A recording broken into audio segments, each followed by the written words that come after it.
യേശുവിന്റെ ശക്തിയുള്ള നാമത്തിൽ എല്ലാവർക്കും സ്നേഹവന്ദനം.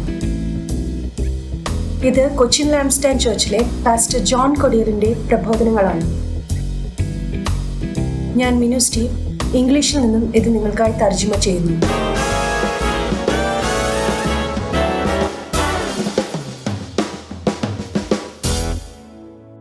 ഡോക്ടർ ക്രിസ്ത്യൻ വൈഡ്നറിന്റെ ബി പ്രിപ്പയർഡ്, തയ്യാറായിരിക്കുക എന്ന പ്രഭാഷണത്തിന്റെ മലയാളത്തിലുള്ള പരിഭാഷയാണ് നാം ഇപ്പോൾ കേൾക്കാൻ പോകുന്നത്. അദ്ദേഹത്തിന്റെ അടിസ്ഥാന പശ്ചാത്തലത്തെക്കുറിച്ച് നമുക്കൊന്ന് നോക്കാം. അദ്ദേഹം ഒരു ക്രിസ്തീയ പശ്ചാത്തലത്തിലാണ് വളർന്നത്. താൻ വളരെ കുട്ടിയായിരിക്കുമ്പോഴാണ് അദ്ദേഹത്തിന്റെ അമ്മ രക്ഷിക്കപ്പെട്ടത്. അവരെ ക്രിസ്ത്യാനിയാക്കി ശിഷ്യത്വപ്പെടുത്തിയതും വേദപുസ്തകം പഠിപ്പിച്ചിരുന്നതുമായ ദൈവപുരുഷൻ വേദവാക്യങ്ങൾ എങ്ങനെ ആഴത്തിൽ പഠിക്കണം, അവയുടെ വാക്കുകളുടെ അർത്ഥാന്വേഷണങ്ങൾ എങ്ങനെ നടത്തണം തുടങ്ങിയ കാര്യങ്ങളെക്കുറിച്ച് അവരെ പഠിപ്പിച്ചിരുന്നു. അതിനാൽ തന്നെ അദ്ദേഹം വളർന്ന വീട്ടിൽ അവർ വേദപുസ്തകം ആഴത്തിൽ പഠിക്കാൻ ശ്രമിച്ചിരുന്നവരും അതിനൊപ്പം തന്നെ റെഫറൻസ് പുസ്തകങ്ങൾ നോൽക്കുന്നവരും ആയിരുന്നു. അതുകൊണ്ട് തന്നെ ആഴത്തിൽ വചനത്തെ മനസ്സിലാക്കുവാനുള്ള നല്ല ഒരു പാത കുട്ടിക്കാലം മുതൽ അദ്ദേഹത്തിന് ലഭിച്ചിരുന്നു. അദ്ദേഹത്തിന്റെ കുടുംബം നല്ല ക്രിസ്തീയ സഭകളിൽ പങ്കെടുത്തിരുന്നു. ആയതിനാൽ തന്നെ നല്ലൊരു ആത്മീയ അടിസ്ഥാനം ലഭിച്ചിരുന്നു. എങ്കിലും ദൈവിക ശുശ്രൂഷയ്ക്കുള്ള വിളി ഉണ്ട് എന്ന് തോന്നിയിരുന്നില്ല. ഒരു സാധാരണ ജോലി ചെയ്യേണ്ടതാണ് എന്ന് തോന്നി. അതുകൊണ്ട് സ്കൂളിൽ പോയി മെക്കാനിക്കൽ എഞ്ചിനീയറിംഗിൽ ബിരുദമെടുത്തു. അതിനുശേഷം വൈദ്യുതി സ്റ്റേഷനുകൾ ശരിയാക്കാനുള്ള ഒരു ജോലിയുമായി യാത്ര തുടങ്ങി. അങ്ങനെയാണ് തന്റെ ഭാര്യയെ അദ്ദേഹം കണ്ടുമുട്ടിയത്. അതിൽ 4 മനോഹരമായ കുട്ടികളെ ദൈവം നൽകി അനുഗ്രഹിച്ചു. നിങ്ങളൊരു പക്ഷെ അവരെ കണ്ടിട്ടുണ്ടാകാം. അദ്ദേഹത്തിന്റെ ജോലി എന്തെന്നാൽ 11 മാസം യാത്രയിലായിരിക്കും. അത് വിവാഹിതനായ ഒരാൾക്ക് അനുയോജ്യമായ ജോലിയായിരുന്നില്ല. അതുകൊണ്ട് മറ്റെന്തെങ്കിലും നോക്കണം തീരുമാനിച്ചു. വീണ്ടും പഠനത്തിനായി പോയി ഒരു ബിരുദാനന്ദ ബിരുദം സമ്പാദിക്കുവാൻ ശ്രമിച്ചു. കുറെ കൂടി പഠിച്ചാൽ കുറച്ചുകൂടി ശാസ്ത്രപരമോ ഗവേഷണപരമോമായ മേഖലകളിലേക്ക് നീങ്ങാമെന്ന് കരുതി. ബിരുദ പഠന സമയത്ത് നാസയിൽ ഒരു വേനൽക്കാല ഗവേഷണ പ്രോജക്റ്റ് ചെയ്തിരുന്നു. അതിൽ അദ്ദേഹത്തിന് വളരെ താല്പര്യമായിരുന്നു. അതുകൊണ്ട് അതിലേക്ക് തിരിച്ചു പോയാലോ എന്ന് കരുതി. എന്നാൽ അതിന് കൂടുതൽ പഠിക്കേണ്ടതുള്ളതുകൊണ്ട് പഠിച്ചുകൊണ്ടേയിരുന്നു. അന്നേരം നാഷണൽ ഇൻസ്റ്റിറ്റ്യൂട്ട് ഫോർ ഏവിയേഷൻ റിസർച്ചിൽ ജോലി ലഭിച്ചു. ക്യാമ്പസിനകത്ത് തന്നെയായിരുന്നു. അതിനാൽ ഗവേഷണം ചെയ്യാൻ ശമ്പളവും കിട്ടുമായിരുന്നു. അത് പിന്നീട് PhD ബിരുദത്തിലേക്ക് നയിച്ചു. അങ്ങനെയല്ല അത് പോയിക്കൊണ്ടേയിരുന്നു. ഇക്കാലം അത്രയും ആ സർവകലാശാലയിൽ വിദ്യാർത്ഥികളുമായി ഇടപഴകിക്കൊണ്ടേയിരുന്നു. അത് അഭിമുഖമോദനത്തിലുള്ള അവസരവും പ്രവചനം പഠിക്കുന്നതിലേക്കുള്ള വഴിയും തുറന്നു.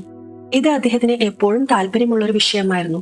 വേദപുസ്തക പഠനത്തിനും പഠിപ്പിക്കലുകൾക്കും ആരംഭം കുറിക്കുകയും പ്രവചനങ്ങളുടെ അർത്ഥം എന്താണെന്ന് വിശ്വസിക്കാനും അതിന്റെ കാരണം എന്താണെന്നും കൂടുതൽ ആഴത്തിൽ അത് വിശദീകരിക്കുവാനും ശ്രമിച്ചു. ഉദാഹരണത്തിന്, നോഹ ശരിക്കും ജീവിച്ചിരുന്നു. അദ്ദേഹത്തിന് ശരിക്കും എല്ലാ മൃഗങ്ങളെയും പേടകത്തിൽ കൊണ്ടുപോകാൻ സാധിച്ചിരുന്നു എന്നിങ്ങനെയുള്ള കാര്യങ്ങൾ നിങ്ങളിൽ ആർക്കെങ്കിലും ഇത്തരത്തിലുള്ള ഒരു കാര്യങ്ങളിൽ നിങ്ങൾ ഏർപ്പെട്ടിട്ടുണ്ടോ എന്ന് അദ്ദേഹത്തിന് അറിയില്ല. അദ്ദേഹം പേടകം കാണാനെല്ലാം പോയിട്ടുണ്ട്. അപ്പോൾ അതിലെ കണക്കുകൾ ശരിയാണോ എന്ന് പരിശോധിക്കാനുള്ള അവസരവും ലഭിച്ചിട്ടുണ്ട്. ശരിക്കും ഈ ലോകത്തിലെ എല്ലാ മൃഗങ്ങളെയും ആ പെട്ടകത്തിൽ കയറ്റിയിട്ടുണ്ടോ? ഇത്തരത്തിലുള്ള കാര്യങ്ങൾ വെച്ച് അദ്ദേഹം സ്വയം വെല്ലുവിളിക്കാറുണ്ട്. അങ്ങനെയൊക്കെ ചെയ്തു നോക്കുമായിരുന്നു. അതിലൂടെയാണ് വ്യക്തിപരമായി കൂടുതൽ ആഴത്തിൽ വചനങ്ങൾ തിരഞ്ഞെടുക്കുവാൻ തുടങ്ങിയത്. കാരണം ഇത്തരത്തിലുള്ള പ്രയാസഭരിതമായ ചോദ്യങ്ങൾക്ക് ശരിയായ ഉത്തരം നൽകുവാൻ അദ്ദേഹത്തിന് ആഗ്രഹമുണ്ടായിരുന്നു. ഇത് ഇങ്ങനെ സമാന ചോദ്യങ്ങളുള്ള ആളുകളുമായി പങ്കുവയ്ക്കുവാനും സാധിച്ചു. പ്രത്യേകിച്ച് അവർക്ക് അവരുടെ മനസ്സിൽ ആഴത്തിലുള്ള സംശയങ്ങൾ ഉണ്ടായിരുന്നതിനാൽ. അത് ക്രിസ്തുവിന് അവരുടെ ഹൃദയങ്ങൾ അടിയറ വെക്കുവാൻ തടസ്സമായിരുന്നു എങ്കിൽ ഇത് വെറും ബുദ്ധിജീവിത വാദമല്ല, അവരുടെ ഹൃദയ പരിഷ്കാരത്തിനായി ഉദ്ദേശിച്ചുള്ളതായിരുന്നു. ഈ കാര്യം സത്യം അല്ലെന്ന് ചിന്തിച്ചാൽ പിന്നെ എങ്ങനെ നമുക്ക് വിശ്വസിക്കാൻ പറ്റും എന്ന ചിന്ത മാറ്റാൻ അവരെ സഹായിക്കാൻ വേണ്ടിയുള്ളതായിരുന്നു. അതുകൊണ്ട് ഇത്തരത്തിലുള്ള ചോദ്യങ്ങൾക്ക് ഉത്തരം കണ്ടെത്തണമായിരുന്നു. സ്വയവും താൻ എങ്ങോട്ടാണ് നയിക്കപ്പെടുന്നത് എന്ന് അറിയണമായിരുന്നു. അങ്ങനെയാണ് പ്രവചന സമ്മേളനങ്ങളിൽ പങ്കെടുക്കുവാൻ തുടങ്ങിയത്. അതിലെ പ്രഭാഷകരുമായി കൂടുതൽ സംസാരിക്കാൻ ശ്രമിക്കുന്നതും സംശയങ്ങൾ ചോദിക്കുന്നതും കൂടുതൽ ഇതേക്കുറിച്ച് ചിന്തിക്കുവാൻ തുടങ്ങിയപ്പോൾ തോന്നി, ഇതിനെക്കുറിച്ചൊന്നും ആരും സംസാരിക്കുന്നില്ലല്ലോ എന്ന്. അന്നേരം കോൺഫറൻസുകളിൽ ഉള്ള ആളുകളുമായി സംസാരിക്കാൻ തുടങ്ങി. പുതിയ പുതിയ ആശയങ്ങൾ അവതരിപ്പിച്ചു. സങ്കീർണമായ ആശയങ്ങൾ ചെറിയ സംഭാഷണങ്ങളിലും മറ്റും അവതരിപ്പിക്കുന്നത് വളരെ എളുപ്പമുള്ള കാര്യമല്ല. ഇത് മനസ്സിലായി. പിന്നീട് ദൈവം അദ്ദേഹത്തെ എഴുതാൻ പ്രേരിപ്പിച്ചു എന്ന് തോന്നി. അങ്ങനെയാണ് ഇവിടെ വരെ എത്തിയത്. ഡോക്ടർ ക്രിസ്റ്റിന്റെ 8 വർഷത്തോളം ഉള്ള സർവകലാശാല പ്രൊഫസറായിട്ടുള്ള ജീവിതം, അതുകൊണ്ട് തന്നെ ഒരു പ്രൊഫഷണൽ പ്രാസംഗികനല്ല അദ്ദേഹം. അതുകൊണ്ട് തന്നെ ഒരു പഠിപ്പിക്കൽ പോലുള്ള വളരെ തത്വപരമായ തരത്തിലുള്ള രീതിയിലായിരിക്കും അദ്ദേഹം കാര്യങ്ങൾ കൈകാര്യം ചെയ്യുന്നത്. അധികം വളച്ചുകെട്ടലുകൾ ഇല്ലാതെ കാര്യങ്ങൾ പറയും. അത് നമ്മൾക്ക് ഇഷ്ടമാകുമെന്ന് അദ്ദേഹം കരുതുന്നു. മറ്റുള്ളവർ പറയാത്ത കാര്യങ്ങൾ പറയാൻ ഇദ്ദേഹം ആഗ്രഹിക്കുന്നു. അത് അദ്ദേഹത്തിന്റെ ആയ ചിന്തകൾ അല്ലെന്ന് നിങ്ങൾക്ക് തന്നെ അറിയാം.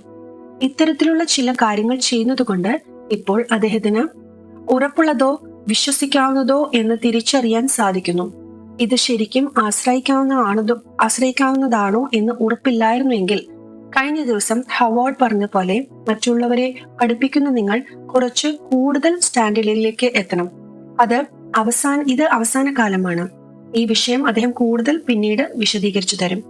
കഴിഞ്ഞ കുറച്ച് വർഷങ്ങൾ 2 പുസ്തകങ്ങൾ ഇദ്ദേഹം എഴുതിയിട്ടുണ്ട്. ടെമ്പിൾ റിവീൽഡ്, എവിടെയാണ് യഥാർത്ഥത്തിലുള്ള ദേവാലയം എന്നതിനെ കുറിച്ച്.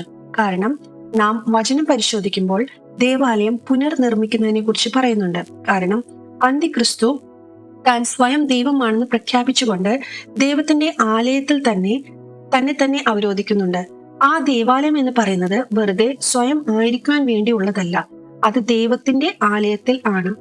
അങ്ങനെയുള്ളിടത്താണ് അപ്രകാരം ആയിരിക്കാൻ പോകുന്നത്. എവിടെയാണത്? യെരുശലേമിൽ. എവിടെയാണെന്നത് കൃത്യമായി ഉള്ളത് എന്നതിനെ കുറിച്ച് ആണ് ആദ്യത്തെ പുസ്തകം. ഇവ രണ്ടും പുറകിലത്തെ മേശപ്പുറത്ത് ലഭ്യമാണ്. അത് സൗജന്യമായി ആണ് നമുക്ക് ലഭിക്കുക. ഇന്നത്തെ ലോകത്തിൽ ശരിയല്ലാത്തത് നടക്കുന്നുണ്ട് എന്ന് താൻ ആർക്കെങ്കിലും പറഞ്ഞു തരേണ്ടതായിട്ടുണ്ടോ? വേദപുസ്തക പ്രവചനത്തെ കുറിച്ച് ചിന്തിക്കാതെ ഈ ലോകത്തിൽ നമുക്ക് ചുറ്റും നടക്കുന്നത് എന്താണെന്ന് ശ്രദ്ധിച്ചു നോക്കുക. ഇവിടെ എല്ലാത്തിലും എന്തോ പ്രകടമായ മാറ്റത്തിനുള്ള വഴിയിലാണ് ഉള്ളത് എന്ന് നമുക്ക് കാണാം. ഒരു സാമാന്യ ബുദ്ധി ഉപയോഗിച്ചാൽ പോലും അത് നമുക്ക് മനസ്സിലാക്കാം. 1984 അസംഭവ്യമായ കാര്യമെന്ന് കരുതിയത് ഇപ്പോൾ ഇവിടെ നടക്കുന്നുണ്ട്. ഇപ്പോഴുള്ളത് സാങ്കേതികതയാണ്, ടെക്നോളജി.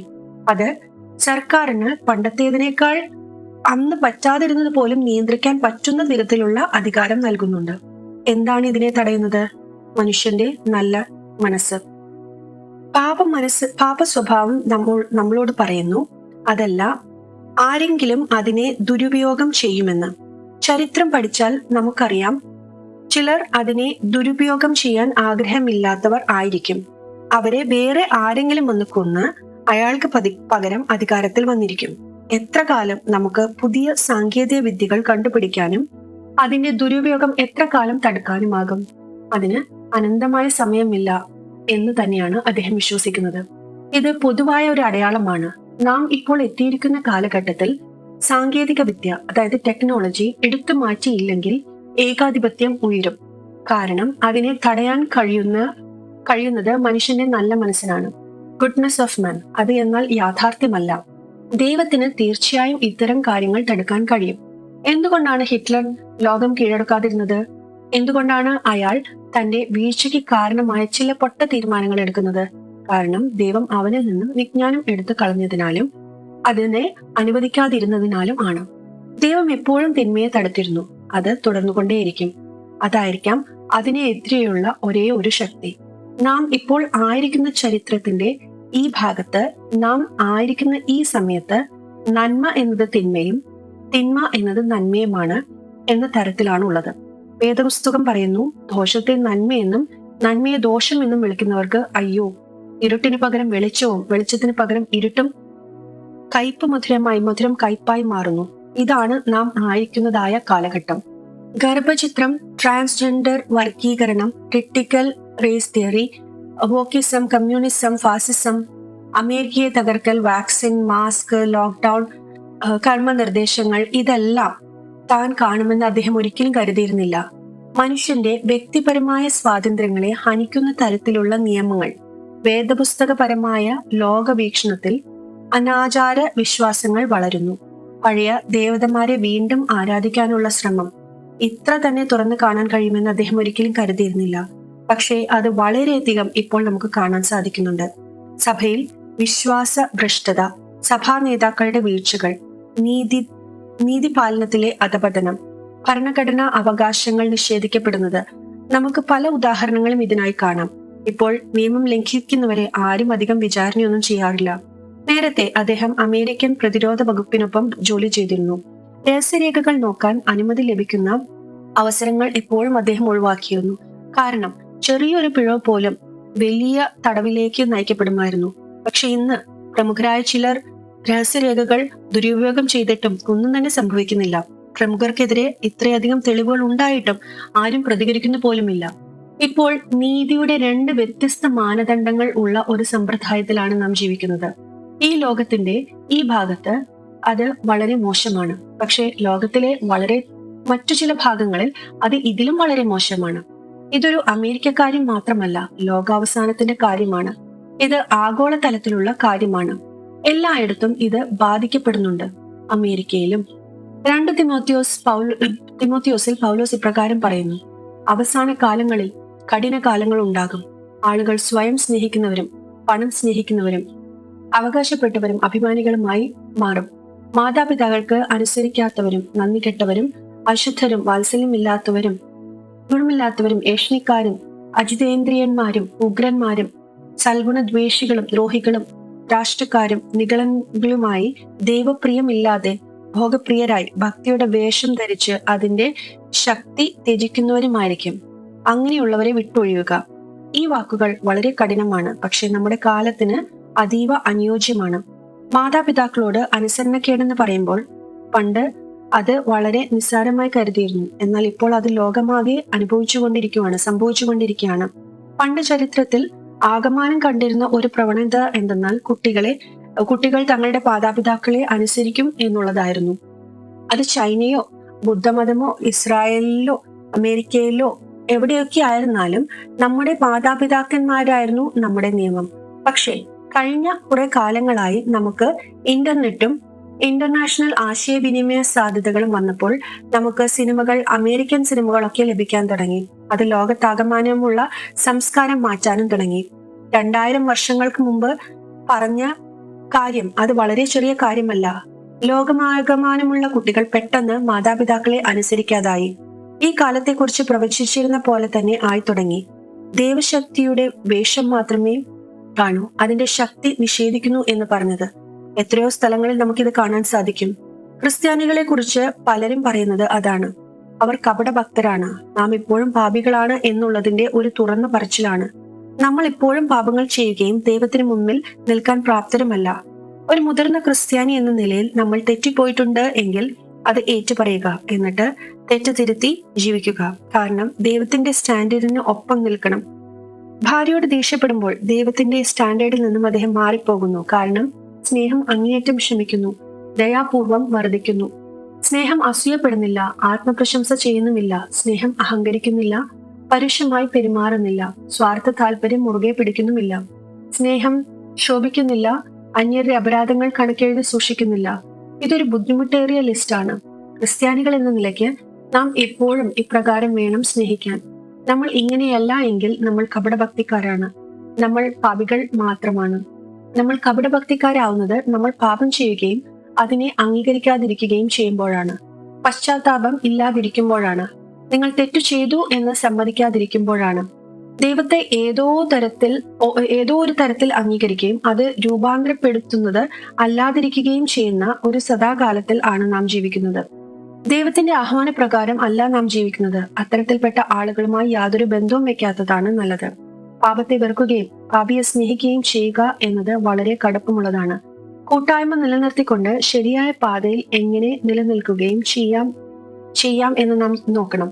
മറ്റുള്ളവരെ ദൈവികമായ ജീവിതത്തിലേക്ക് എങ്ങനെ വിളിക്കാം, എങ്ങനെ മറ്റുള്ള കാര്യങ്ങളൊക്കെ നമുക്ക് വിട്ടുകളയാം, അതിന് വിവേചനം ആവശ്യമാണ്.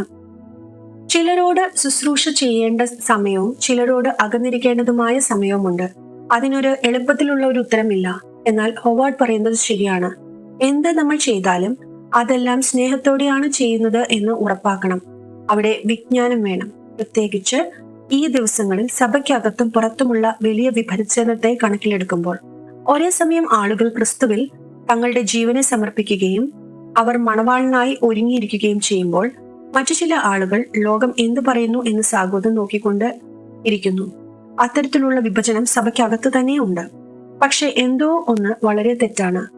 ഇതെല്ലാം ചേർത്ത് വായിക്കുമ്പോൾ നമുക്കത് മനസ്സിലാകാം. അത്തരത്തിലുള്ള സാഹചര്യത്തിലാണ് നാം ഇപ്പോൾ ജീവിക്കുന്നത്. ജോർജ് ഓർവെൽ 1940കളിലോ 50കളിലോ എഴുതിയതാണത്. യുദ്ധമാണ് സമാധാനം, സ്വാതന്ത്ര്യം ദാസ്യതയാണ്, അജ്ഞതയാണ് ശക്തി. ഇത്തരത്തിൽ വിചിത്രമായ കാര്യങ്ങളാണ് അദ്ദേഹം എഴുതിയത്. അത് ഇപ്പോഴുള്ള കാലഘട്ടത്തിൽ നോക്കിയാൽ അതുപോലെയൊക്കെ തന്നെയാണ് നടക്കുന്നത്. ഇത് വഞ്ചനകളുടെ കാലമാണ്. കാര്യങ്ങൾ കൈകാര്യം ചെയ്യുന്നതിന് നല്ല പരിജ്ഞാനം ആവശ്യമാണ്. നമ്മൾ വിലക്കയറ്റം എങ്ങനെ കൈകാര്യം ചെയ്യും? വിലക്കയറ്റക്കുറവിന് ഒരു നിയമം കൊണ്ടുവന്നാലും എങ്ങനെ അത് വിലക്കയറ്റം കുറയ്ക്കും? അതിന് നേരെ വിപരീതമായ പേരാണ് ഇട്ടിരിക്കുന്നത്. കുട്ടികളെ സംരക്ഷിക്കുന്ന നിയമങ്ങൾ പോലും കുട്ടികളെ സംരക്ഷിക്കുന്നില്ല. ഇതുപോലെയുള്ള കാലഘട്ടങ്ങൾ നാം മുൻപ് കണ്ടിട്ടുണ്ടോ? അമേരിക്കൻ വിപ്ലവം, ആഭ്യന്തര യുദ്ധം, ലോകമഹായുദ്ധം, ഗ്രേറ്റ് ഡിപ്രഷൻ, രണ്ടാം ലോകമഹായുദ്ധം എല്ലാം വളരെ ദുരിതപൂർണമായ കാലങ്ങളായിരുന്നു. എങ്കിലും ഇന്നത്തേത് പോലെ അല്ലായിരുന്നു. ഇത് തീർന്നിട്ടില്ല. അടുത്ത ആഴ്ചയോ അടുത്ത വർഷമോ ഇനിയും കൂടുതൽ വെല്ലുവിളികൾ ഉണ്ടാകും. നീറോയുടെ കാലം പോലെ ദുഷ്ടതയുടെ പാരമ്യത്തിലാണ് ഇന്ന് ലോകം. അത് വേദപുസ്തക കാലത്തിലേക്ക് ഉള്ളതുപോലെയാണ്. യേശു ഭൂമിയിൽ ആയിരുന്ന കാലത്തിലേക്കുള്ള ഒരു തിരിഞ്ഞു നോട്ടമാണത്. അവിടുന്ന് അപ്പോസ്തലന്മാരും ഭൂമിയിൽ ഉണ്ടായിരുന്ന കാലം. ഇന്നത്തെ അവസ്ഥയെ ബാബേൽ ഗോപുരവും അത് പുനർനിർമ്മിക്കുന്ന കാലത്തോട് ഉപമിക്കാനുമാകും. ആ കാലഘട്ടത്തിലാണ് മനുഷ്യരാശി ഇപ്പോൾ. എങ്ങനെ? നമ്മൾ സാങ്കേതികതയുടെ ഗോപുരം പണിതുകൊണ്ടിരിക്കുകയാണ്. അതുവഴി ദൈവം ആകാൻ ശ്രമിക്കുന്നു. ട്രാൻസ്ഹ്യൂമനിസം ദൈവം സൃഷ്ടിച്ച അതിരുകൾ മറികടക്കാൻ ശ്രമിക്കുന്ന ശാസ്ത്രത്തിന്റെ പുതിയ വഴികൾ ആണ്. കൃത്രിമ ബുദ്ധി വരുന്നു, AI. അത് മുഴുവനായും എത്തിയിട്ടില്ല. ലോകം മുഴുവൻ കമ്പ്യൂട്ടറുകൾ ഭരിക്കുന്നതായ കാലം എത്തിയിട്ടില്ല. പക്ഷെ വളരെ മെച്ചപ്പെട്ട ഒരുപാട് കാര്യങ്ങൾ ഇപ്പോൾ നടക്കുന്നുണ്ട്. പഠിക്കുന്നതിന് വേണ്ടി വളരെ നല്ല രീതിയിൽ കൃത്രിമ ബുദ്ധി ഉപയോഗിക്കപ്പെടുത്താവുന്നതാണ്. അദ്ദേഹം അവസാന കാലത്തിന്റെ പുസ്തകങ്ങൾ സ്പാനിഷ് ഭാഷയിലേക്ക് തർജ്ജിമ ചെയ്യുന്നത് കണ്ടിട്ടുണ്ട്, ഗൂഗിൾ ട്രാൻസ്ലേറ്റർ ഉപയോഗിച്ച്. 5 കൊല്ലം മുമ്പ് അത് അത്ര നല്ലതായിരുന്നില്ല. പക്ഷെ ഇപ്പോൾ വളരെയധികം അത് മെച്ചപ്പെട്ടിട്ടുണ്ട്. തന്റെ സ്പാനിഷ് അത്ര പോരെങ്കിലും അദ്ദേഹത്തിന്റെ ഭാര്യയുടേത് വളരെ മികച്ചതായിട്ടുള്ള സ്പാനിഷ് പരിജ്ഞാനമാണ്. അവരാണ് പറഞ്ഞത് വളരെ നല്ല തർജ്ജിമയാണ് ഇപ്പോൾ നടക്കുന്നത് എന്ന്. 5 കൊല്ലത്തിനിടയിലാണ് ഇത്ര മികച്ച പ്രകടനം എന്ന് നമ്മൾ ഓർക്കണം. അതിന് നിർമ്മിത ബുദ്ധിയോട് നന്ദി പറയണം. സൈബർനെറ്റിക്സ്, ക്ലോണിംഗ്, ജനിതക മാറ്റങ്ങൾ, വയസ്സാകലിന്റെ DNA നിന്നും നീക്കം ചെയ്യാനുള്ള ശ്രമങ്ങൾ. ചില ആളുകൾ പറയുന്നു വയസ്സാകാൻ DNA ഉള്ള ഒരു ചെറിയ സ്വിച്ച് ആണെന്നും അത് മനസ്സിലാക്കിയാൽ നമുക്ക് അതിനെ മാറ്റാമെന്നും. നമ്മൾ നമ്മുടെ ദേഹത്തിലെ ഏറ്റവും പ്രായമേറിയ സെല്ലിനേക്കാൾ പ്രായമാകരുത്. അത് സ്വയം പുതിയതിന് പകരം മാറ്റി വെക്കണം. അതുകൊണ്ട് നമ്മൾ ഇപ്രകാരം തന്നെ പഴയതിനെ പുതിയത് വെച്ച് മാറ്റി വെക്കണം. അങ്ങനെ ചെയ്താൽ എന്നും യുവത്വം നിലനിർത്താമെന്ന്. മനുഷ്യന്റെ ജീനുകളിൽ ഒരു സ്വിച്ച് പോലെയാണ് വളർച്ചയെയും കൊഴിഞ്ഞുപോക്കലിനെയും നിയന്ത്രിക്കുന്ന ഒരു കോഡ് ഉണ്ടെന്ന് ശാസ്ത്രജ്ഞന്മാർ പറയുന്നു. ദൈവം ആ സ്വിച്ചിനൊരു പരിധി നിശ്ചയിച്ചിരിക്കുന്നു. അവിടുന്ന് ഉൽപ്പത്തിയിൽ പറയുന്നു 120 വർഷമെന്ന്. പലരും ചിന്തിക്കുന്നു അതെന്താണ് അങ്ങനെ ഒരു പ്രയോഗമെന്ന്. പ്രളയത്തിന് മുമ്പ് 120 വർഷങ്ങൾ എന്ന് പറഞ്ഞിട്ടുണ്ട്. പക്ഷെ അതിനേക്കാൾ കൂടുതൽ മനുഷ്യൻ ജീവിച്ചിരിക്കില്ല എന്ന് അദ്ദേഹം കരുതുന്നു. ഒരാൾ മാത്രമാണ് അതിൽ കൂടുതൽ ജീവിച്ചോ എന്ന് സംശയമുള്ളത്. പക്ഷേ അവർ തന്റെ അമ്മയുടെ ജനന സർട്ടിഫിക്കറ്റ് ആണ് ഉപയോഗിച്ചിരുന്നത്. 120 വയസ്സായിരുന്നു എന്ന് കാണിക്കാം എന്നെല്ലാം പറയുന്നുണ്ട്. 120 മേലുള്ള ആരും ഇല്ല എന്ന് തന്നെ നമുക്ക് പറയാം. 118, 119 അത്രയേ ഉള്ളൂ. മനുഷ്യന്റെ ആയുസ് 120 വയസ്സിന്മേൽ ജീവിക്കില്ല എന്നാണ് വചനപ്രകാരവും കാണിക്കുന്നത്. വസ്തുത നോക്കുമ്പോൾ ഇത് ശരിയാണെന്ന് വേണം കരുതാം. 120 വർഷം കഴിഞ്ഞവർ ആരും തന്നെയില്ല. ഇത് ഒരു വലിയ തെളിവാണ്. ബൈബിൾ പറഞ്ഞത് ശരിയാണ് എന്ന് കാണിക്കാൻ വേണ്ടി. നിങ്ങൾക്കത് ഇഷ്ടമില്ലെങ്കിലോ ദൈവത്തിൽ വിശ്വസിക്കേണ്ട എന്ന് തോന്നിയാലോ ആ സ്വിച്ച് ഓഫ് ചെയ്യാം. ജീവൻ നീട്ടാം എന്ന് വിചാരിക്കും. ജനസംഖ്യ ബില്യണുകൾ ആയിരിക്കുമ്പോൾ പോലും. ആദാമും ഹവ്വായും പാപം ചെയ്തപ്പോൾ ദൈവം അവരെ പുറത്താക്കി. എന്ത് സംഭവിച്ചു അതിനുശേഷം? അവരെ പുറത്ത് നിർത്താൻ ആരെയാണ് ദൈവം നിയോഗിച്ചത്? ദൂതന്മാരെ. എന്തുകൊണ്ട്? അങ്ങനെയെങ്കിൽ അവർക്ക് തോട്ടത്തിൽ വീണ്ടും പ്രവേശിക്കാൻ പറ്റാതിരിക്കുകയും ജീവവൃക്ഷത്തിന്റെ ഫലം അവർ കഴിച്ച് പാപാവസ്ഥയിൽ നിത്യജീവനിൽ ആവാതിരിക്കാനും വേണ്ടിയാണ്. ദൈവം പറഞ്ഞു അതിന് താൻ അനുവദിക്കുകയില്ല എന്ന്. വേറെ എന്തെങ്കിലും തരത്തിൽ ആ തോട്ടത്തിൽ അതിക്രമിച്ചു കയറി ജനിതകമായി നമ്മൾ സ്വയം ആ ഫലം, ജീവവൃക്ഷത്തിൻ്റെതായ ഫലം ഉണ്ടാക്കിയാൽ ദൈവം അത് അനുവദിക്കുമെന്ന് തോന്നുന്നുണ്ടോ? അവിടുന്ന് ഏതൻ അടച്ചിട്ടുണ്ടെങ്കിൽ നാം അതിലേക്ക് കയറാൻ ശ്രമിക്കരുത്. അവിടുന്ന് അത് അനുവദിക്കുകയില്ല. ഇന്ന് സാങ്കേതികമായി മരണം ജയിക്കാൻ ശ്രമിച്ചാലും ദൈവം അതിനെ അനുവദിക്കുകയില്ല. പക്ഷേ നമ്മൾ വളരെ അടുത്തെത്തിക്കൊണ്ടിരിക്കുകയാണ്. ഇന്ന് ഇന്ന് വരെ ചരിത്രത്തിൽ സംഭവിച്ചിട്ടില്ലാത്ത തരത്തിലുള്ള കാര്യങ്ങളാണ് നടക്കുന്നത്. ഇന്നത്തെ കാലത്ത് അത്രയും ഗൗരവപ്പെട്ടതും വ്യത്യസ്തവുമാണ്. ഒരു നമ്മൾ ഒരു സ്വർഗത്തിലേക്ക് മുട്ടാൻ പോകാൻ തരത്തിലുള്ള ഒരു ഗോപുരം ഉണ്ടാക്കിക്കൊണ്ടിരിക്കുകയാണ്. ദൈവം അത് തുടരാൻ അനുവദിക്കുമെന്ന് നിങ്ങൾക്ക് തോന്നുന്നുണ്ടോ? അദ്ദേഹത്തിന് അത് തോന്നുന്നില്ല.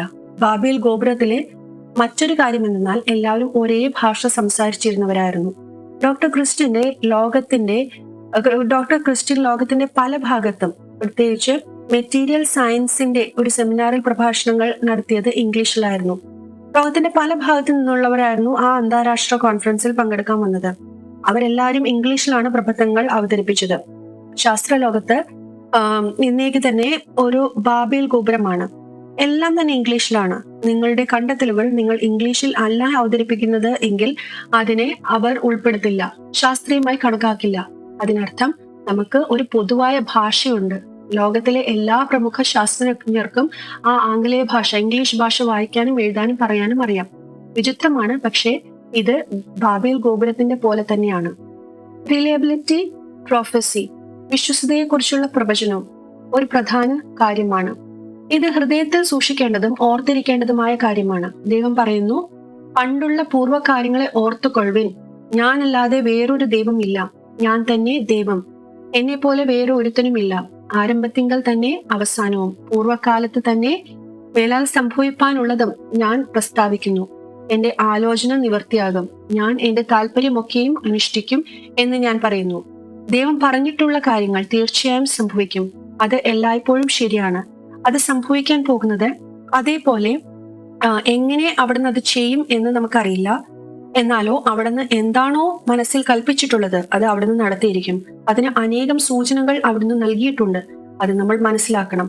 അത് അസംഭവമല്ല, പക്ഷെ വളരെ ബുദ്ധിമുട്ടുള്ളതാണ്. നമ്മൾ നല്ല വിനയത്തോടു കൂടി ആയിരിക്കണം. നമ്മൾ സംഭവിച്ചിരിക്കുന്നത് അതേപടി ആകാതിരിക്കാൻ. ദൈവം നമ്മോട് മുൻകൂട്ടി അറിയിച്ചിരിക്കുന്നത് നമ്മളത് കാണാൻ ജാഗരൂകരായിരിക്കാൻ വേണ്ടിയാണ്. അദ്ദേഹം അത് കൂടുതൽ വ്യക്തമായി നമുക്ക് പിന്നീട് പറഞ്ഞു തരും. നമ്മൾ അതെല്ലാം കാണാൻ പോവുകയാണ്. ഇത് തിരിച്ചറിയേണ്ടത് വളരെ അത്യാവശ്യമാണ്. ഡോക്ടർ ക്രിസ്റ്റിന്റെ വാക്കുകളിൽ അദ്ദേഹത്തിന്റെ ബുക്കിന്റെ പുറച്ചട്ട വളരെ മനോഹരമാണ്. ഹാൻസ് മെൻലിംഗ് മെൻലിംഗിന്റെ പ്രശസ്തമായ ചിത്രമാണത്. യോഹന്നാന്റെ വെളിപാടിന്റെ ദൃശ്യങ്ങൾ. അദ്ദേഹത്തിന് ഇത് ഇഷ്ടപ്പെടാൻ കാരണം എന്തെന്നാൽ അതിൽ 4 കുതിരക്കാരന്മാരും പാറകളിലും ഗുഹകളിലും ഒളിക്കുന്ന ആളുകളും നിലത്ത് നിൽക്കുന്ന മഹത്തായ ദൂതനും വെളിപാടിൽ നിന്നുള്ള പല ദൃശ്യങ്ങളും സൂര്യനെ ധരിച്ചിരിക്കുന്ന സ്ത്രീ, ഇതെല്ലാം ഉണ്ട്. ഇതെല്ലാം നമുക്ക് വെളിപാട് പുസ്തകത്തിൽ കാണാൻ സാധിക്കും. നമ്മൾ എന്താണോ നോക്കി പാർക്കേണ്ടത് അതിനെക്കുറിച്ച് വ്യക്തമായി യോഹന്നാൻ പറഞ്ഞു തന്നിരിക്കുന്നു. ഇത് പഴയ നിയമ പ്രവാചകന്മാരുടെ പ്രവചനങ്ങളോട് ചേർത്ത് വെക്കാവുന്നതുമാണ്. അതെല്ലാം നാം കൂട്ടി വായിക്കുമ്പോൾ എന്താണ് നാം നോക്കി പാർത്തിരിക്കേണ്ടത് എന്നതിനെ കുറിച്ച് നമുക്ക് വ്യക്തമായൊരു ധാരണ ലഭിക്കും. ഇപ്പോൾ നടക്കുന്ന സംഭവങ്ങൾ അതിനൊപ്പം തന്നെ നടക്കുന്നു. ഈ സമ്മേളനത്തിന്റെ തന്നെ പ്രധാന ആശയം ബി പ്രിപ്പയർഡ്, തയ്യാറായിരിക്കുക എന്നുള്ളതാണല്ലോ. ഇത് നമ്മുടെ ഭാഗ്യമുള്ള പ്രത്യാശ കൂടിയാണ്. ഇത് തന്നെയാണ് ഡോക്ടർ ക്രിസ്ത്യൻ നോക്കി പാർക്കുന്നത്. കാരണം ഇതാണ് അദ്ദേഹത്തിന്റെ പ്രത്യാശ. നാം ഈ ലോകത്തിൽ കടന്നു പോകുന്ന എല്ലാത്തിനുമുള്ള നമുക്ക് വാഗ്ദത്തം ചെയ്യപ്പെട്ടിട്ടുള്ള സമ്മാനമാണിത്. ലോകത്തിന്റെ വിവിധ ഭാഗത്ത് വിശ്വാസികൾ പീഡിപ്പിക്കപ്പെടുന്നു. തങ്ങളും വിശ്വാസ നിമിത്തം പീഡിപ്പിക്കപ്പെടുന്നു. എന്താണ് അവരുടെ സമ്മാനം? നമ്മുടെ കർത്താവ് തിരികെ വരുന്നു എന്നുള്ളതാണ്. സൃഷ്ടി ദേവപുത്രന്മാരുടെ വെളിപാടിനെ ആകാം ക്ഷമയോടെ കാത്തിരിക്കേണ്ടത്. റോമർ 8:19 പറയുന്നു, അവനിൽ ഈ പ്രത്യാശയുള്ളവർ എല്ലാം അവൻ നിർമ്മലനായിരിക്കുന്നത് പോലെ തന്നെ നിർമ്മലീകരിക്കുന്നു എന്ന്. അതെന്ന് വെച്ചാൽ തയ്യാറായിരിക്കുക. ജീവിതത്തിൽ പാപം മാറ്റി മറ്റുള്ളവരെയും കുടുംബക്കാരെയും സഹായിക്കുക, തങ്ങളാൽ കഴിയുന്ന രീതിയിൽ സഹായിക്കുകയും ചെയ്യുക എന്നതാണ് എപ്പോഴും നമ്മുടെ പ്രത്യാശ. അതുകൊണ്ട് തന്നെ സഭ നോക്കി പാർത്തിരിക്കുന്നു. ഇനി നീതിയുടെ കിരീടം എനിക്കായി വെച്ചിരിക്കുന്നു. അത് നീതിയുള്ള ന്യായാധിപതിയായ കർത്താവും ആ ദിവസത്തിൽ എനിക്ക് നൽകും. എനിക്ക് മാത്രമല്ല, അവന്റെ പ്രത്യക്ഷതയിൽ പ്രിയം വെച്ച എല്ലാവർക്കും കൂടെ. അവിടുത്തെ മടങ്ങി വരവിനായി ആകാംക്ഷയോടെ കാത്തിരിക്കുന്ന ശീലം നാം വളർത്തിയെടുക്കണം. ഈ ലോകത്തോടുള്ള സ്നേഹവും പാപവും ആ ആഗ്രഹത്തിനെതിരെ പ്രവർത്തിക്കുന്നു. കഴിഞ്ഞ ദിവസത്തെ ഹോവാർഡിന്റെ പ്രസംഗത്തിൽ വന്ന മറ്റൊരു കാര്യം എന്തെന്നാൽ, ഹോൾ ലിൻഡേഴ്സിന്റെ പുസ്തകം ദ ഗ്രേറ്റ് പ്ലാനറ്റ് എന്ന പുസ്തകം ആദ്യം വന്നപ്പോൾ അദ്ദേഹം ഉണ്ടായിരുന്നു. അതിനെക്കുറിച്ച് ചിന്തിക്കുമ്പോൾ നമ്മൾ ആയിരിക്കുന്ന സമയം എന്ന് പറയുന്നത്, കർത്താവ് ഒരുപക്ഷെ 50 വർഷത്തിനുള്ളിൽ മടങ്ങി വരും. എന്ന അത്ര അടുത്താണ്. പലരും 50 വർഷങ്ങൾക്ക് മുമ്പ് ഇപ്രകാരം ചിന്തിച്ചിരുന്നു. കാരണം പല ലക്ഷണങ്ങളും കാണാൻ ആരംഭിച്ചിരുന്നു. 83 കാരണങ്ങൾ ഉണ്ടായിരുന്നു 1988 കർത്താവിന്റെ വരവനെ കാണിക്കുന്നതിനായിട്ട്. പക്ഷേ അത് 1988 അല്ല എന്ന് നമുക്കറിയാം. അത് പലരുടെയും പ്രത്യാശയ്ക്ക് ഭംഗം വരുത്തി. കാരണം ഇപ്പോൾ അത് വ്യത്യസ്തമാണ്. ഇപ്പോൾ ചിന്തിക്കുന്നതിനേക്കാൾ നിങ്ങൾക്ക് മക്കളുണ്ടായി ഇരുന്നെങ്കിൽ അതിലേക്ക് നയിക്കപ്പെടുന്ന ആ ഒരു കാലമാണത്. നിങ്ങളുടെ ഭാര്യ പ്രസവിക്കാറായിട്ടുണ്ടെങ്കിൽ ചിലപ്പോൾ നിങ്ങൾക്ക് തോന്നാം ഇപ്പൊ നടക്കുന്നു. എന്നിട്ട് നമ്മൾ ഹോസ്പിറ്റലിൽ പോകും. പക്ഷെ സമയമായിട്ടുണ്ടാകില്ല. അവർ പറയും ഇത് ഗർഭാശയ സങ്കോചങ്ങളൊക്കെ ആണെന്ന്. പക്ഷെ ഒരു കാര്യം, പലതവണ ഇത്തരത്തിലുള്ള തെറ്റായ സൂചനകൾ ലഭിച്ചാലും കുഞ്ഞ് എപ്പോഴെങ്കിലും പുറത്തു വരുന്നില്ല എന്നല്ല അതിന്റെ അർത്ഥം. അതിന്റെ അർത്ഥം ശരിയായിട്ടുള്ള സമയമായിട്ടില്ല എന്നാണ്. ഇവിടെ നമ്മൾ എല്ലാ സൂചനകളിലൂടെയും കടന്നു പോയിക്കൊണ്ടിരിക്കുകയാണ്. കുഞ്ഞ് എപ്പോൾ വേണമെങ്കിലും പുറത്തു വരാം. നിങ്ങൾ മലമ്പ്രദേശത്ത് അല്ലെങ്കിൽ കുറെ ദൂരയാത്ര നടത്തിക്കൊണ്ടിരിക്കുകയാണെങ്കിൽ നമുക്ക് വളരെ ദൂരെ നിന്ന് ആ മലകളെല്ലാം കാണാം. പക്ഷെ നമ്മൾ കുറെ നേരം കഴിഞ്ഞ് അവിടെ ശരിക്കും എത്തുകയുള്ളൂ. നമുക്ക് പലപ്പോഴും തോന്നും നമ്മൾ ഇപ്പൊ എത്തിയെന്ന്. നമ്മൾ കഴിഞ്ഞ 50 കൊല്ലം മുമ്പുള്ള അടയാളങ്ങൾ കണ്ടിട്ടുണ്ടാകാം. ഇനിയും അത് ഏറെ വ്യക്തമാകും. വലുതായും മുമ്പ് കണ്ടിട്ടുള്ളതിനേക്കാളും വ്യക്തമായി കാണാനാകും. എന്തായാലും നമ്മൾ അടുത്തുകൊണ്ടിരിക്കുകയാണ്. ചിലപ്പോൾ നമുക്ക് മനസ്സിലാകും നമ്മൾ ശരിക്കും അടുത്തുകൊണ്ടിരിക്കുകയാണ് എന്ന്. ആ അവസ്ഥയിലാണ് നാം ഇപ്പോൾ. പക്ഷേ ചില വ്യക്തമായ കാരണങ്ങളുണ്ട്. അവയിൽ ചിലത് ഇന്ന് നമ്മൾ കാണുന്ന ലക്ഷണങ്ങൾ ആണ്. അത് നമുക്ക് നോക്കാം.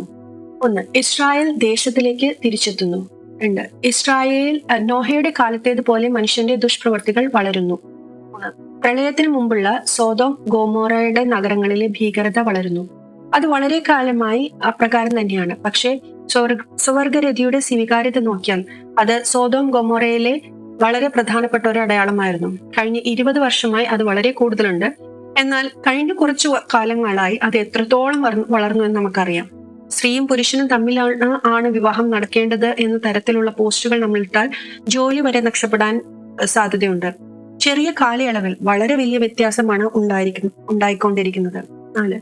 പ്രസവ വേദന. രാജ്യങ്ങൾ ഇസ്രായേലിനോടും ജെറുസലേമിനോടും കലഹിക്കുന്നത് 2500-2700 വർഷങ്ങൾക്കിടയിൽ ഒരു 2000 വർഷങ്ങൾക്ക് മുമ്പ് ഇത് പ്രവചിക്കപ്പെട്ടിരുന്നു. അതായത് ഇസ്രായേലിന് ചുറ്റുമുള്ള രാജ്യങ്ങൾ അവർക്കെതിരെ വിരോധിക്കുമെന്ന്.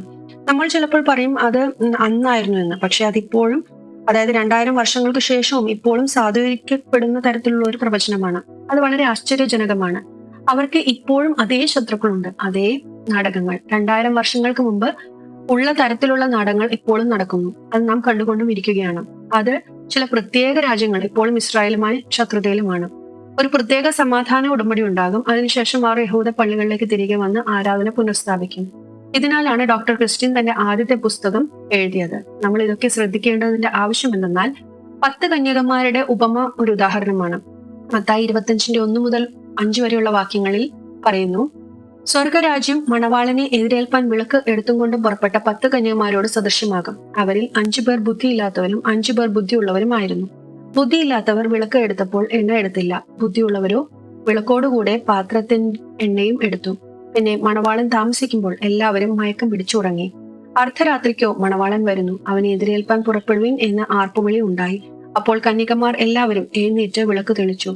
എന്നാൽ ബുദ്ധി ഇല്ലാത്തവർ ബുദ്ധിയുള്ളവരോട് തങ്ങളുടെ വിളക്ക് കെട്ടുപോകുന്നത് കൊണ്ട് നിങ്ങളുടെ എണ്ണയിൽ കുറെ ഞങ്ങൾക്ക് തരുവിനെന്ന് പറഞ്ഞു. ബുദ്ധിയുള്ളവർ ഞങ്ങൾക്കും നിങ്ങൾക്കും പോരാ എന്ന് വരാതിരിപ്പാൻ നിങ്ങൾ വിൽക്കുന്നവരുടെ അടുക്കൽ പോയി വാങ്ങിക്കൊള്ളുവിൻ എന്ന് ഉത്തരം പറഞ്ഞു. അവർ വാങ്ങുവാൻ പോയപ്പോൾ മണവാളൻ വന്നു. ഒരുങ്ങിയിരുന്നവർ അവനോട് കൂടെ കല്യാണ സദ്യക്ക് ചെന്നു. വാതിൽ അടയ്ക്കുകയും ചെയ്തു. അതിനുശേഷം മറ്റേ കന്യകമാരും വന്നു. കർത്താവേ കർത്താവേ, ഞങ്ങൾക്ക് തുറക്കണമേ എന്ന് പറഞ്ഞു. അതിന് അവൻ, ഞാൻ നിങ്ങളെ അറിയുന്നില്ല എന്ന് സത്യമായിട്ട് നിങ്ങളോട് പറയുന്നു എന്ന് പറഞ്ഞു. ആകയാൽ നാളും നാഴികയും നിങ്ങൾ അറിയായക കൊണ്ട് ഉണർന്നിരിപ്പിൻ. ഇത് നിങ്ങളിൽ പലർക്കും വളരെ നന്നായി അറിയാവുന്ന ഒരു ഉപമയാണ്. പക്ഷേ വലിയൊരു പാഠമുണ്ട് അതിൽ. 2000 കൊല്ലമായി കാത്തിരിക്കുമ്പോൾ സഭയ്ക്കകത്തും ചിലത് സംഭവിച്ചിട്ടുണ്ട്. അത് വലിയ ഒരു കാലയളവാണ്. ദൈനംദിന ജീവിതത്തെ കുറിച്ച് ചിന്തിക്കേണ്ട കാലവുമുണ്ട്. 10 കന്യകമാരും ഒരുപോലെയാണ് ആദ്യം പുറപ്പെടുന്നത്. നമുക്ക് പുറമെ എല്ലാവരും ഒരേപോലെയാണെന്ന് തോന്നും. ബുദ്ധിയുള്ളവരും അല്ലാത്തവരും എല്ലാവരും ഒന്നിച്ചാണുള്ളത്. ഇത് സഭയ്ക്ക് വേണ്ടിയുള്ള ഒരു വിളിയാണ്. എണ്ണ പങ്കിടാൻ പാടില്ല. വിശ്വാസം പങ്കുവെക്കുവാൻ പറ്റാത്ത പോലെയാണ്. വിശ്വാസം എന്നത് പങ്കുവെക്കാൻ പറ്റില്ല. എന്താണ് എണ്ണ? എണ്ണ എന്നത് വിശ്വാസം, ഫെയ്ത്തിനെ പ്രതിനിധാനം ചെയ്യുന്നു. അത് പരിശുദ്ധാത്മാവിനെയും കാണിക്കുന്നു. അതിലുപരി നിങ്ങൾ സ്വയം പോയി നേടിയെടുക്കേണ്ടത് ആകുന്നു. ഇതെല്ലാം തിരിച്ചറിയാൻ നിങ്ങൾ ജോലി ചെയ്യണം. 400 പേജുള്ള അവസാന കാലത്തിന്റെ സാക്ഷ്യങ്ങളുള്ള ആ പുസ്തകം, അതിനെക്കുറിച്ച് പഠിക്കാൻ അതിന്റെ കുറുക്കുവഴിയും ഇല്ലായിരുന്നു. അതിന് സമയവും മെനക്കേടുമുണ്ട്. അത് വളരെ സുന്ദരവും വ്യക്തവുമാക്കാൻ ഡോക്ടർ ക്രിസ്ത്യൻ ശ്രമിച്ചിട്ടുണ്ട്. അത് മനസ്സിലാക്കുവാൻ ആഗ്രഹിക്കുന്നവർക്ക് അതിന്റെ തെളിവുകൾ എവിടെ കണ്ടെത്താൻ സാധിക്കുമെന്നും അതിൽ തന്നെ വ്യക്തമായി പറഞ്ഞിട്ടുണ്ട്. അത് സത്യവും വിശ്വസിക്കാവുന്നതും ആണെന്ന് എങ്ങനെ അദ്ദേഹം മനസ്സിലാക്കി? അതിന് കുറെ മെനക്കെടേണ്ടി വന്നു. പക്ഷെ ആ പുസ്തകം വായിച്ചാൽ നിങ്ങൾക്ക് കുറച്ചുകൂടി കാര്യങ്ങൾ എളുപ്പത്തിൽ മനസ്സിലാക്കാൻ സാധിക്കും. നാം പ്രവചനപരമായി എവിടെയാണെന്നും എന്താണ് ഇതിന്റെ പ്രാധാന്യമെന്നും. ചില സമയത്ത് അത് വളരെ വൈകിപ്പോയല്ലോ എന്ന് നമ്മൾ കരുതും. നമ്മൾ ആ ദിവസത്തിലേക്ക് അടുത്തുകൊണ്ടിരിക്കുമ്പോൾ അവിടെ വഞ്ചനയുടെ, ഡിസെപ്ഷന്റെ ഒരു സമയവുമുണ്ട്. ലോകത്തിൽ അത് വളരെയധികം ഉണ്ട്. നമുക്കതിനെ അവഗണിച്ചു പോകാൻ പറ്റില്ല. അതിനെക്കുറിച്ച് പഠിക്കാനോ ഈ ലോകം ഒരുങ്ങിയിരിക്കേണ്ടതിനെ കുറിച്ച് പഠിക്കാനോ വേണ്ടത്ര സമയമില്ല. ഈ പുസ്തകത്തിന്റെ ഉദ്ദേശവും നമുക്ക് എന്തെങ്കിലും ചെയ്യാൻ കഴിയുന്ന സമയത്ത് പഠിക്കുകയും ചെയ്യുകയും ചെയ്യണമെന്ന മുന്നറിയിപ്പ് നൽകുക കൂടെയാണ് ചെയ്യുന്നത്. പകുതി പേരും മണവാളിനെ അറിയാതെ പോകും. മണവാളിനെ കാത്തിരുന്നവരിൽ പകുതിയും ഒരുങ്ങാതെയാണ് കാത്തിരുന്നത്. അതുകൊണ്ട് തന്നെ അകത്ത് പ്രവേശിക്കാൻ അവർക്ക് പറ്റിയതുമില്ല. അത്രയ്ക്ക് വ്യക്തമാണത്. അവർ മണവാളിനെ കണ്ടില്ല. മിസ്സിംഗ് ഹിം എന്ന് പറഞ്ഞാൽ കഷ്ടതയുടെ, ട്രിബുലേഷന്റെ, ന്യായവിധിയിലൂടെയുള്ള കടന്നു പോവുക എന്നതാണ്. പക്ഷേ ഞാൻ നിങ്ങളെ അറിയില്ല എന്ന് പറഞ്ഞത് നിങ്ങൾ രക്ഷിക്കപ്പെട്ടിട്ടില്ല എന്നാണ് അർത്ഥം. കുറെ കൂടി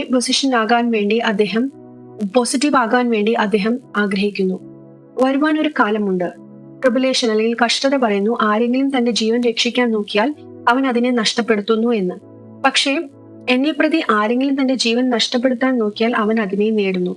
അതുകൊണ്ട് അദ്ദേഹം കരുതുന്നു ഇനിയും സമയമുണ്ടെന്ന്. എന്നാൽ ഇത് ഇരുണ്ട ദിനങ്ങളായിരിക്കും. കുറെ പേർ പുറകിൽ ആകുമെന്നും ശരിക്കുള്ളത് എന്താണെന്ന് അദ്ദേഹം കരുതുന്നു. പക്ഷേ അതിന്റെ ശരിക്കുമുള്ള സമയം എപ്പോഴാണെന്ന് അദ്ദേഹത്തിന് അറിയില്ല. അതിനാൽ തന്നെ നമ്മൾ വളരെയധികം ജാഗരൂകരായിട്ട് ഇരിക്കണം സമയം എന്താണെന്ന് അറിയാൻ. ലൂക്കോസ് 12:35 മുതൽ 37 വരെയുള്ള വാക്യങ്ങളിൽ പറയുന്നു, നിങ്ങൾ അരമുറക്കിയും വിളക്ക് കത്തിച്ചും ഇരിക്കുകയും തങ്ങളുടെ യജമാനൻ കല്യാണ വിരുന്ന് കഴിഞ്ഞ് മടങ്ങി വന്ന് മുട്ടുന്ന ഉടനെ തുറന്നു കൊടുക്കുവാൻ അവന്റെ വരവും കാത്തിരിക്കുന്നവരെ പോലെ ആയിരിക്കുവിൻ. യജമാനൻ വരുമ്പോൾ ഉണർന്നിരിക്കുന്നവരായി കാണുന്ന ഭൃത്യന്മാർ ഭാഗ്യവാന്മാർ. സത്യമായി ഞാൻ നിങ്ങളോട് പറയുന്നു, അവൻ അരമുറക്കി അവരെ ഭക്ഷണത്തിനിരുത്തുകയും അടുത്ത് ചെന്ന് അവരെ പരിചരിക്കുകയും ചെയ്യും. ഇത് യഥാർത്ഥത്തിൽ ഉള്ള ശാന്തതയെക്കുറിച്ചാണ്. അതായത് യേശു നമ്മൾ എങ്ങനെ തയ്യാറെടുക്കണം എന്നതിനെ കുറിച്ചാണ് പറയുന്നത്. മറ്റു ചില കാര്യങ്ങൾ സോബറിംഗ് എന്നതിനെ കുറിച്ച് എന്തെന്നാൽ ക്രിസ്തുവിന്റെ ആദ്യത്തെ വരവ് മശിഹായിട്ടാണ്. അവിടുന്ന് മതമേലധികാരികളോട് സംസാരിക്കുന്നു. അവർക്ക് പ്രവചനങ്ങളെ കുറിച്ച് അറിയാം, പക്ഷെ അവർക്ക് തങ്ങളുടെ മുമ്പിലിരിക്കുന്ന മെഷിഹ ആണെന്ന് മനസ്സിലായില്ല. എന്ന് വെച്ചാൽ പ്രവചനങ്ങൾ അറിയാം, പക്ഷെ ആ പ്രവചനങ്ങളുടെ അന്ത്യവും അറിയാം. പല ആളുകൾക്കും അറിയാം വെളിപാട് അവസാനത്തെ കാലത്തെ കുറിച്ചാണ് പറയുന്നത് എന്ന്. നിങ്ങൾക്ക് സംഭവിക്കുന്നതൊക്കെ കാണുകയും അവ രണ്ടും തമ്മിലുള്ള ബന്ധമെല്ലാം മനസ്സിലാക്കുകയും ചെയ്യുന്നുണ്ടാകാം. പക്ഷേ നമ്മൾ പ്രവചിക്കപ്പെട്ട ആ കാലത്തിലാണ് എന്ന് മനസ്സിലാക്കുന്നില്ല. അതാണ് യഹൂദർക്ക് പറ്റിയത്. നമുക്കും അത് സംഭവിക്കാം എന്ന പാഠം നാം അറിഞ്ഞിരിക്കണം. മടങ്ങി വരവിന്റെ സൂചനകൾ നമ്മൾ വിട്ടുകളയുമോ? ഒരു പ്രധാനപ്പെട്ട കാര്യം എന്തെന്നാൽ മിശിഹ ഇവിടെ ആണ് എന്ന് ഒരു പ്രത്യേക അടയാളമില്ല. CNN ചാനലിൽ വന്നിട്ട് പറയുന്നില്ല, അതൊരു ഔദ്യോഗികമായ ഒരു അറിയിപ്പായിട്ട് പറയുന്നില്ല. മനുഷ്യർ പ്രവചനങ്ങളെ കുറിച്ച് അറിഞ്ഞിരിക്കണം, കണ്ടിരിക്കണം. ഇവ രണ്ടും ബോധ്യപ്പെടുത്തണം എന്നത് ഒഴിച്ച് വേറൊരു അടയാളവും ഇല്ല. പ്രവചനാത്മകമായ അടയാളങ്ങളുണ്ട്, പക്ഷെ അത് തിരിച്ചറിഞ്ഞില്ല എങ്കിൽ നമ്മൾ മറന്നുപോകും. കാരണം യേശു ജനിച്ചപ്പോൾ ആട്ടിടയന്മാരാണ് അത് പ്രഖ്യാപിച്ചത്. അത് ഒരു ചെറിയൊരു ഇടത്തിലാണ്. അതും വളരെ കിഴക്ക് നിന്ന് വന്ന വിദ്വാൻമാരും അത് വെളിപ്പെടുത്തി. ഒരു രസകരമായ കാര്യം എന്തെന്നാൽ ആദ്യമായി യേശുവിന്റെ വരവ് കിഴക്ക് നിന്ന് വന്ന ആ വിദ്വാൻമാർ അത് പ്രഖ്യാപിച്ചപ്പോൾ, പക്ഷേ പടിഞ്ഞാറ് നിന്നുള്ള വിദ്വാൻമാരുമുണ്ട്. ആരാണ് വേദപുസ്തക പ്രവചനങ്ങളെ കുറിച്ച് പറയുന്നത്? യേശുവിന്റെ തിരിച്ചുവരവിനെ കുറിച്ച് പടിഞ്ഞാറ് നിന്നുള്ളവർ. ഇത് അല്പം കാവ്യാത്മകമാണ്. ശിമയോനും അന്നായും ദേവാലയത്തിൽ വെച്ച് തിരിച്ചറിയുന്നുണ്ട്. അവർ പറഞ്ഞു ഇതാണ് മശിഹ എന്ന്. അവർ എന്താണ് പറഞ്ഞത്? അതോ ആവശ്യത്തിന് ആളുകൾ അത് കേട്ടിട്ടില്ലയോ? അതോ അവർ അത് വിശ്വസിച്ചില്ലയോ? ദേവാലയത്തിൽ പ്രഖ്യാപിച്ചിട്ടും ആളുകൾ എന്തുകൊണ്ട് വിശ്വസിച്ചില്ല? പല പ്രവാചകരും ഇതിനെക്കുറിച്ച് പറഞ്ഞിട്ടുണ്ട്. ഉദാഹരണത്തിന് സ്നാപക യോഹന്നാൻ ഇവന് വഴിയൊരുക്കുവിൻ എന്ന് പ്രഖ്യാപിച്ചു. യേശുവിനെ കണ്ടപ്പോൾ ഇവനാണ് അവൻ എന്ന് പറഞ്ഞു. ദാനിയേൽ 77 ഒരു ഭാഗത്ത് ഇതിനെക്കുറിച്ച് കൂടുതൽ സംസാരിക്കാം. നമുക്ക് അത് പിന്നീട് സംസാരിക്കാം. യേശുവിന്റെ ജീവിതത്തിൽ നടത്തിയ അത്ഭുതങ്ങൾ, യേശുവിന്റെ ജീവിതത്തിൽ നിറവേറപ്പെട്ട അനേകം സംഭവങ്ങൾ, മശിഹായിക പ്രവചനങ്ങൾ, മശിഹായിൽ വിശ്വസിക്കാത്തവരിൽ പോലും നിറവേറിയ പ്രവചനങ്ങൾ. ഉദാഹരണത്തിന് യേശുവിന്റെ വസ്ത്രങ്ങൾക്കായി സൈനികർ ചീട്ടിട്ടു. അവർക്കറിയാമായിരുന്നു അങ്ങനെ ഒരു പ്രവചനം ഉണ്ടെന്ന്. അവർ അറിയാതെ തന്നെ ആ പ്രവചനങ്ങൾ അവർ നിവർത്തിച്ചു. അവർ അപ്രകാരം ചെയ്തപ്പോൾ യേശുവാണ് മശിഹ എന്ന് അവർ കാണിക്കുകയായിരുന്നു. അത് നടക്കുമ്പോൾ ചിലർ അത് മനസ്സിലാക്കി. ഒരു സൈനികൻ ഇതെല്ലാം കണ്ടിട്ട് പറഞ്ഞു, സത്യമായും അവൻ ദേവപുത്രനായിരുന്നു നിശ്ചയമെന്ന്. അതിനർത്ഥം നമ്മൾ അടയാളങ്ങൾ, ക്രിസ്തു തിരിച്ചു വരുന്നതിൻ്റെതായിട്ടുള്ള അടയാളങ്ങൾ വിട്ടുപോകുന്നതിനെ കുറിച്ച് സംസാരിക്കുമ്പോൾ ശരിക്കും പറഞ്ഞാൽ ആരും അത് അറിയാതെ പോകില്ല. ആകാശം തുറന്ന് യേശു വാനമേഘങ്ങളിൽ മഹത്വത്തോടെ വരുന്നതൊന്നും അത് നമ്മൾ അറിയാതെ പോകില്ല. ലോകം മുഴുവൻ കാണാം. എന്നാൽ അതിൽ കയറാൻ ടിക്കറ്റ് എടുക്കാൻ സമയം കിട്ടില്ല നമുക്ക്. എന്താണ് ഇല്ലാത്തതെന്തെന്നാൽ പ്രവചനം തിരിച്ചറിയാനുള്ള വിശ്വാസം വേണം. എന്താണ് നടക്കുന്നത് എന്നറിയാൻ ബൈബിൾ വായിച്ച് എന്താണ് നടക്കുന്നത്, എന്താണ് പറഞ്ഞിരിക്കുന്നത്, ഇവയെല്ലാം എങ്ങനെ ബന്ധിപ്പിക്കാം, ഇത് പ്രവചനത്തിൽ നിറവേറണമല്ലോ എന്ന് വിശ്വസിക്കാൻ ഒരു വിശ്വാസവും വേണം. അല്ലെങ്കിൽ നാം എളുപ്പത്തിൽ വളരെ സംശയത്തോടെ പ്രതികരിക്കും. ഇതെല്ലാം വേദപുസ്തകത്തിൽ എഴുതിയിട്ടുണ്ട്, പക്ഷെ ഇതൊന്നും യഥാർത്ഥമല്ലേ എന്നല്ല, ശരിക്കും ഇത് നിറവേറണമോ എന്നെല്ലാം നമുക്ക് അവിശ്വാസം ഉണ്ടാകാം. വിശ്വാസത്തിന്റെ പ്രതികരണമാണെങ്കിൽ ശരിയാണ്, വേദപുസ്തകത്തിൽ പറഞ്ഞിട്ടുണ്ട് ദൈവം തന്റെ ജനങ്ങളെ കാത്ത് ചേർത്ത് ഒരു രാഷ്ട്രമാക്കും, അന്ത്യകാലത്ത് അത് നടത്തിയിരിക്കുന്നു. അത് കാണുകയും അതെല്ലാം വിശ്വാസമായി കൂട്ടിച്ചേർക്കുകയും ചെയ്യണം. അബ്രഹാം ദൈവത്തിൽ വിശ്വസിച്ച് അത് അവന് നീതിക്കായി കണക്കാക്കി. വിശ്വാസമില്ലാതെ ദൈവത്തെ പ്രസാദിപ്പാൻ നമുക്ക് സാധ്യമല്ല. നിങ്ങൾ ഇപ്രകാരം ചിന്തിക്കുമോ എന്നറിയില്ല. പ്രവചനങ്ങൾ വിശ്വാസികൾക്ക് ഒരു അടയാളമാണ്, അവിശ്വാസികൾക്കല്ല. അത് അന്യഭാഷയിൽ സംസാരിക്കുക എന്നുള്ള കാര്യമാണെങ്കിൽ പോലും നിങ്ങൾ ഒരു വിശ്വാസി ആയിരിക്കണം. കാരണം നിങ്ങൾ ആദ്യം ദൈവത്തിന്റെ വചനത്തോട് വിശ്വാസ്യത പുലർത്തണം.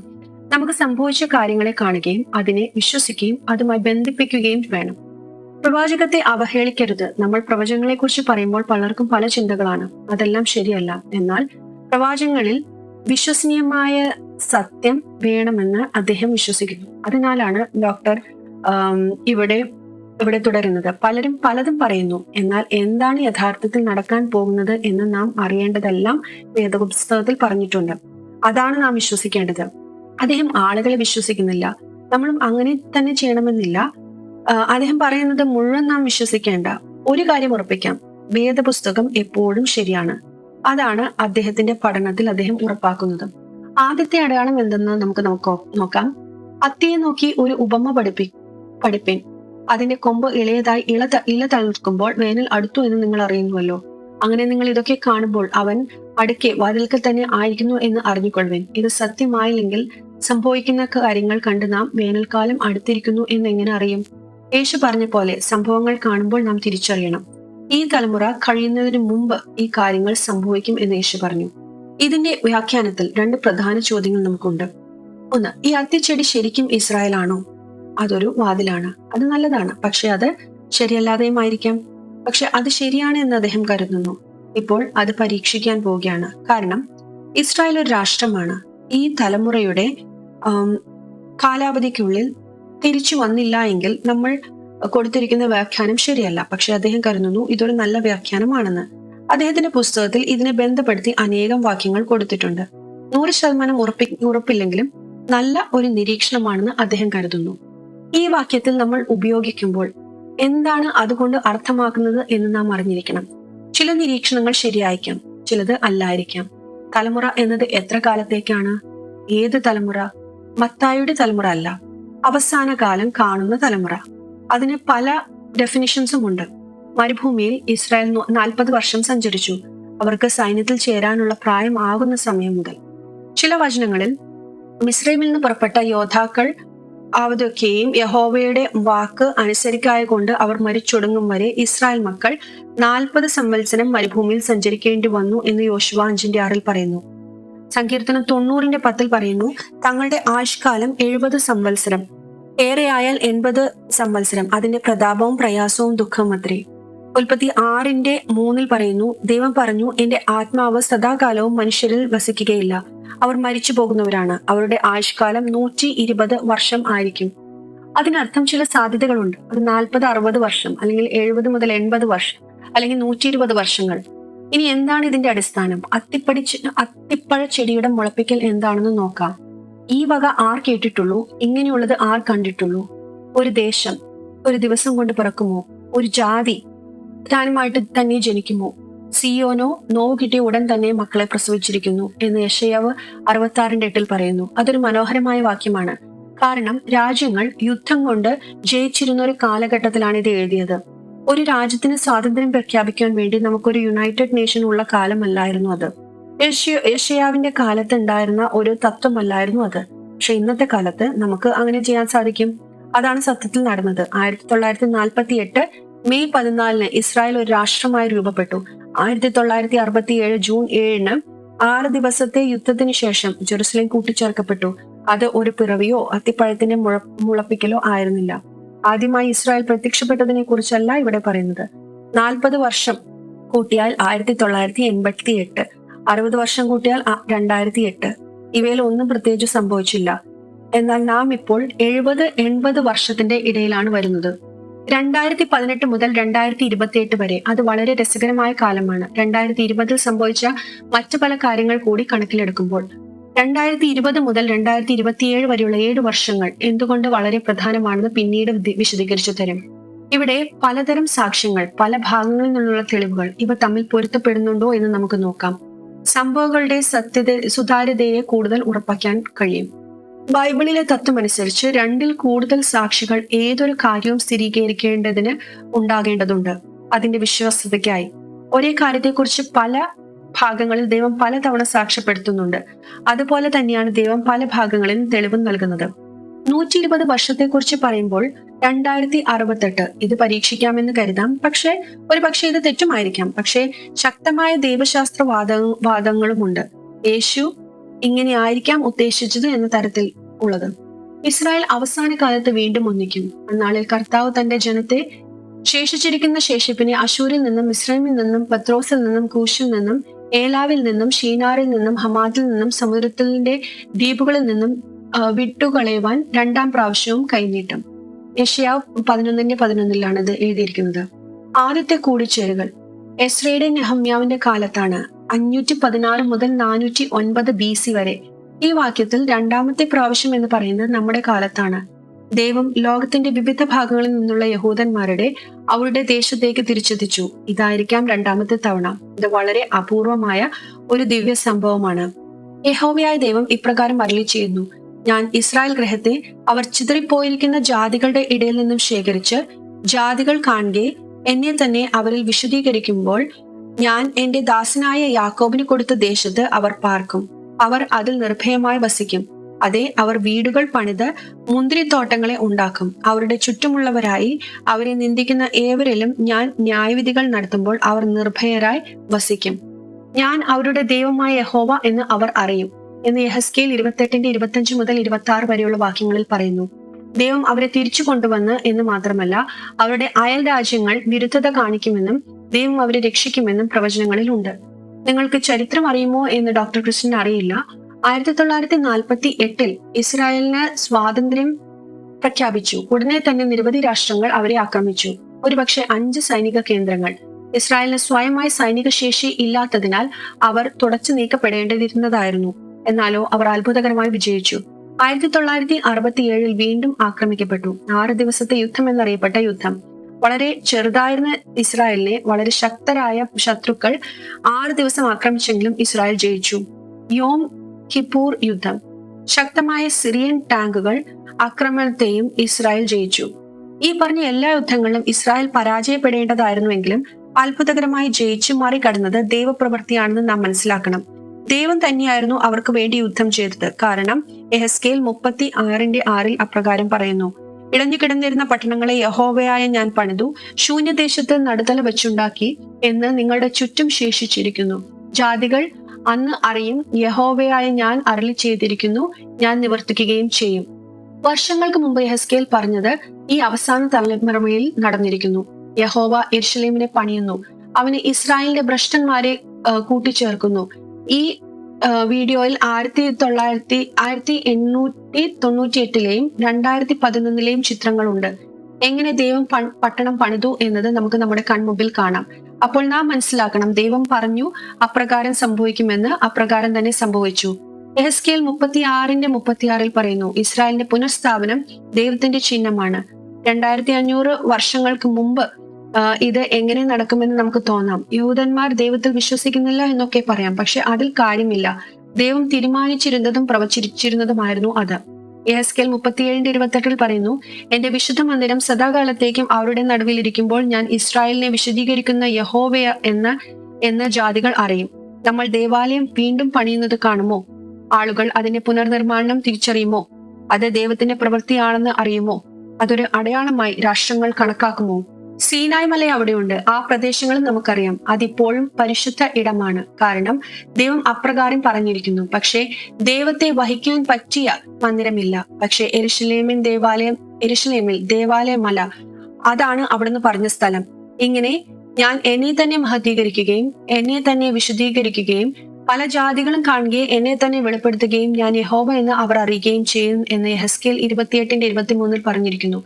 ഇതെല്ലാം ദൈവത്തിന്റെ പ്രവചനങ്ങളുടെ നേർ വാസ്തവങ്ങൾ കാണിക്കുന്നവയാണ്. നമുക്കും രാജ്യങ്ങൾക്കുമായുള്ള അടയാളങ്ങളുമാണ്. 4-ാം അധ്യായത്തിൽ വളരെയധികം വ്യക്തമായ ഒരുപാട് പ്രവചനങ്ങൾ ഇസ്രായേലിനെ സംബന്ധിക്കുന്നതും ഉണ്ട്.